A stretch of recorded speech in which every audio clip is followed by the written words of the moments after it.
Salut mes Nakama, c'est le Doc, j'espère que vous allez bien. Aujourd'hui, on va parler de l'épisode 778 que je ne devais pas faire pour deux raisons. Première raison, c'est que tout simplement cet épisode pour moi était comme l'épisode de la semaine dernière, c'est-à-dire un épisode semi-filler, c'est-à-dire qu'il y avait une partie qui était propre au manga et qui reprenait vraiment le manga, et une autre partie qui était plus une sorte de flashback pour rappeler un petit peu de tout ce qui s'était passé. Donc c'est des épisodes sympas, mais qui sont pas nécessaires non plus pour la continuité de One Piece. C'est-à-dire que le 777 et 778 auraient pu être réunis en un seul épisode. La deuxième raison, et je sais pas si ça va vraiment ça commence déjà je pense à se sentir dans cette introduction, et ça va obligatoirement se sentir dans le reste de cette vidéo, c'est que je suis totalement crevé. Mais quand je vous dis crevé, je suis complètement mort. Regardez ma gueule. Là, vous voyez, je suis complètement mort. Pourquoi? Tout simplement parce que j'ai fait la Japan Tour, qui a été une très très bonne convention. J'ai passé 3 jours de fou sur place. Et avant ça, je suis arrivé, j'ai fait 450 km aller pour aller à Tours. Là, j'ai refait 450 km retour. Et en plus, ce qui se passe, c'est que là, je refais une convention. C'est-à-dire que mercredi, là, je repars en Belgique pour monter le musée 110 mètres carrés. Et je vais repasser 3 journées. Et pour ceux qui ont l'habitude de faire un petit peu des conventions, vous déjà en tant que visiteur, quand vous passez une journée sur place, vous voyez que c'est fatigant, mais je vous jure, 3 jours, c'est de la bonne fatigue, parce que c'est super sympa de parler avec vous, c'est aussi super sympa de faire une conférence, hein. Tous ceux qui sont venus à la conférence, tous ceux qui sont venus me voir, bah un gros coucou, mais là je suis complètement mort. Et tout ça pour dire quoi? Tout ça pour dire que quand j'ai regardé l'épisode 778, l'épisode m'a tellement plu que je me suis dit, Hervé, oui, parce que là je m'appelle Hervé, le doc, sors-toi les doigts du pu et fais une critique analyse parce qu'il le mérite. Alors pourquoi il le mérite? Pour, encore une fois, plusieurs raisons. Décidément, il y a plusieurs raisons dans cette vidéo. C'est vraiment la très très grosse raison, c'est tout simplement qu'on a eu un bon truc sur Wapol.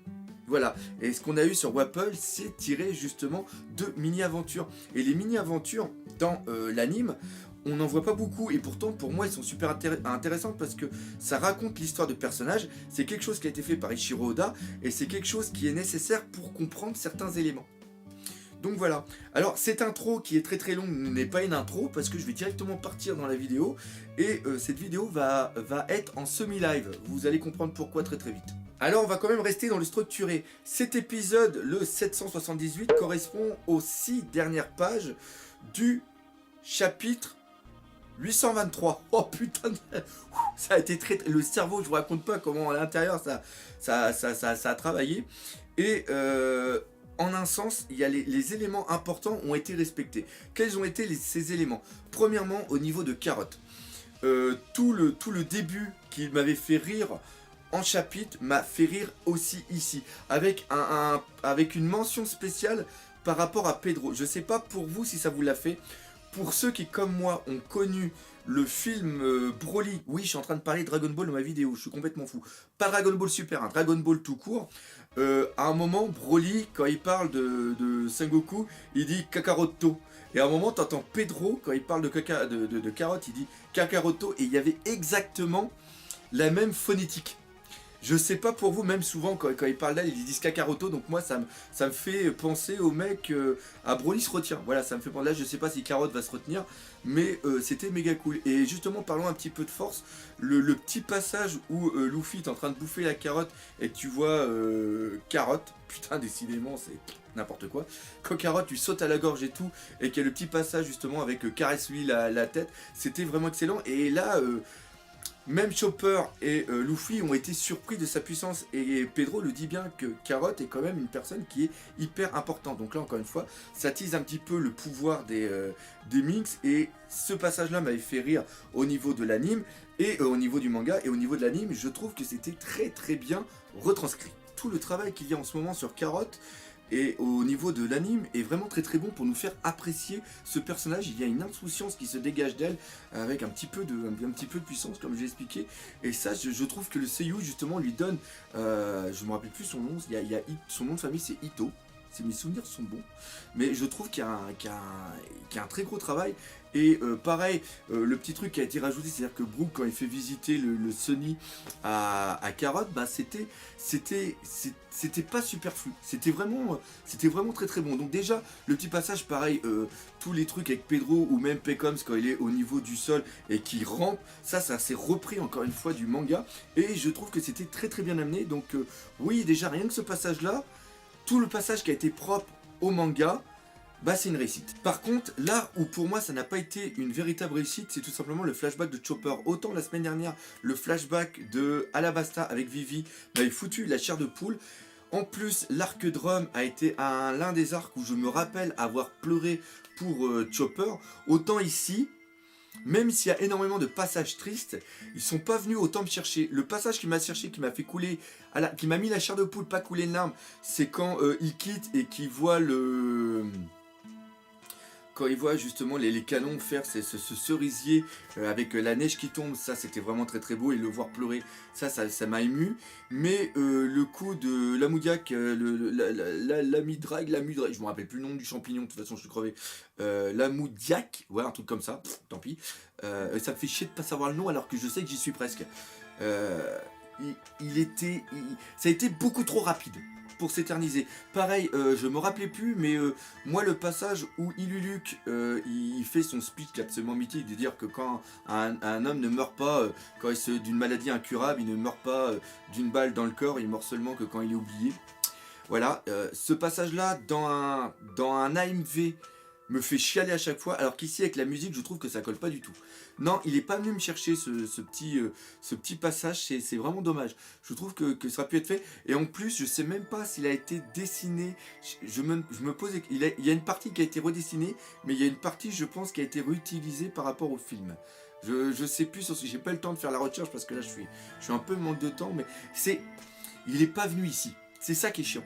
Pour moi c'était le gros défaut de cet épisode. Par contre, le côté positif, c'est que Dressrosa n'a pas été trop long. Parce que Dressrosa, on va déjà pas se le mentir, se l'être coltiné pendant plus de 2 ans en anime, à un moment, ça a un petit peu énervé. Rebecca, je ne la supportais plus. Les Tontatas, c'était exactement pareil. Et là, le fait que ça soit passé hyper rapidement, bah, je trouve que c'était un bon truc. Et là, encore une fois, on est hyper fidèle au manga. Les éléments qui étaient nécessaires, c'est-à-dire la représentation des statues, le choix de la robe, le fait que Riku, le roi Riku, se veut encore d'être roi et lui juge qu'il n'a pas cette stature par rapport à la trahison qu'il a fait envers son peuple, alors qu'il y était absolument pour rien, parce que ce mec-là, il n'a pas de pouvoir, il pouvait absolument rien faire contre Doflamingo. Et le fait aussi qu'il ait un coup de téléphone avec Elisabello qui a réussi à semer les mecs de la marine, encore une fois, c'est très très bon. Et ce qu'il faut surtout retenir de ça, c'est que encore une fois, on a des peuples qui sont liés au Mugiwara, parce que ça j'ai complètement oublié de le dire, mais le flashback de Chopper était nécessaire parce que maintenant on apprend que Dalton est le nouveau roi et qu'il a réussi à faire revivre son pays, et que son pays maintenant ne s'appelle plus Drum mais s'appelle le pays de Sakura, qui encore une fois Sakura signifie cerisier en fleurs si je ne dis pas de conneries. Donc voilà, donc ça c'est des éléments qui étaient importants, qui étaient propres, et qu'ils montrent encore une fois qu'à la rêverie il va y avoir quand même beaucoup de personnes qui vont être du côté des révolutionnaires, pas des révolutionnaires, des Mugiwara. Je voulais parler des révolutionnaires parce que il va se passer un truc vraiment important, on a été teasé à la fin de l'épisode. Et le plus beau passage pour moi de cet épisode, qui est une véritable... Je ne dirais, c'est plus que de la joie, c'est une véritable surprise, je vais plutôt dire ça comme ça, c'est qu'on ait eu une mini-histoire qui a été mise en animation. La dernière fois qu'on a eu ça, c'est par rapport aux 2 ans des Mugiwara, où on a eu chaque passage qui était de 1 ou 2 pages, qui avait été retranscrit sur la moitié d'un... C'est-à-dire qu'à chaque fois il y avait un épisode, et chaque épisode parlait de 2 Mugiwara pendant les 2 ans. Et là, d'avoir vraiment sur Wapple un passage excellent qui reprend trait pour trait ce qu'il y avait dans le manga, c'est quelque chose qu'on espérait même plus, parce que malheureusement il y en a beaucoup qui les passent, et les premières 2 pages sont très très importantes parce que premièrement c'est dessiné par Eiichiro Oda, et deuxièmement ce sont des éléments qui ont une importance cruciale pour la suite de l'aventure. Par exemple, on en a vu un où Ace est à la recherche de qui ? de Barbe Noire. Voilà, je sais qu'il y a aussi beaucoup de théories sur Eneru ou Ener ou Enel en fonction de comment vous l'appelez quand il est sur la lune et qu'il découvre plein de choses et qu'on découvre un autre peuple qui est une sorte de peuple, je dirais entre guillemets extraterrestre. Et ça, pour le retour justement d'Ener, ça va être hyper important. D'ailleurs, j'espère que quand il y aura son retour, ce flashback, ces premières deux pages seront mis en place par le flashback. De tout simplement quand Alabasta, Dragon, oh putain que j'ai du mal. Quand on garde, hein, je ne vais pas couper. Quand Crocodile se fait capturer par la marine. Justement, eh ben, il y en a certains qui essayent d'aller le délivrer. Et il y a tout un truc comme ça qui est vraiment excellent. Et qui aurait pu être montré et qui font pour moi intégrante de l'univers de cette histoire qui est One Piece. Et là, de le voir ici, en plus, c'est super drôle, c'est super bien fait. Et on comprend comment il a réussi à se faire inviter à nouveau à la rêverie. Et donc, Wapol va essayer encore une fois de faire le maximum pour porter atteinte au royaume de Sakura, qui est l'ancien royaume, auquel régnait Wapol, pour ceux qui n'auraient pas un petit peu suivi. Et ça, c'est très important par rapport à cette histoire des Mugiwara. Donc oui, c'était vraiment classe. L'épisode globalement était aussi bien dessiné. Moi, il m'a fait plaisir et c'est aussi pour ça que je fais cette vidéo. Surtout après avec le final. C'est-à-dire que le final, on apprend que Baltigo, l'île des révolutionnaires, qui a été cachée pendant beaucoup d'années, s'est fait saccager. Enfin, c'est le terme qui est utilisé. On voit la photo de dragon, on voit la photo de sabot. Et ça, c'est quand même assez excellent. Et aussi, on a le teaser de la semaine prochaine avec le retour de Kaido.